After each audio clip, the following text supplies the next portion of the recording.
এই আসিয়ার ধর্ষণ এবং তার মৃত্যু নিয়ে আমাদের দলের ভারপ্রাপ্ত চেয়ারম্যান সার্বক্ষণিক কনসার্ন থেকেছেন। সব সময়ের জন্য আমাদের দলের মহিলা দল থেকে শুরু করে নারী শিশু যে আমাদের যে সংগঠন আছে ফোরাম, সবগুলোকে সক্রিয় করেছেন।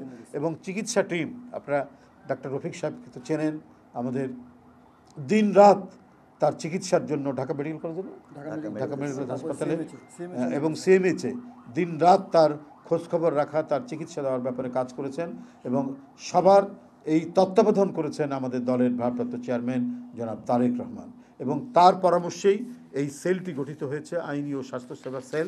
এবং এরা এখন থেকে সার্বক্ষণিক এই যে ঘটনাগুলো, এই ঘটনাগুলোর তারা তথ্য সংগ্রহ করা এবং এই ব্যাপারে মানে তাদের মানে সজাগ থাকা, এগুলোকে মানে পর্যবেক্ষণ করা এবং দ্রুত মানে কার্যকরী ব্যবস্থা নেওয়ার জন্য এই সেলটি কাজ করবে। কেন্দ্রীয় আমাদের ব্যারিস্টার কায়সার কামাল এবং ডাক্তার রফিকুল ইসলামের নেতৃত্বে সারা দেশে এই কমিটি যেটা করা হয়েছে, আপনার অ্যাডভোকেটদের নিয়ে আইনি এবং ডাক্তারদের নিয়ে স্বাস্থ্যসেবা সেল, তারা মিলে এটা খুব দ্রুত গতিতে এই বিষয়গুলি তারা দেখবে এবং এটার জন্য যাবতীয় যে কাজগুলো তাদেরকে বলা হয়েছে সেগুলো তারা যথাসাধ্য সেটা সম্পাদন করবে।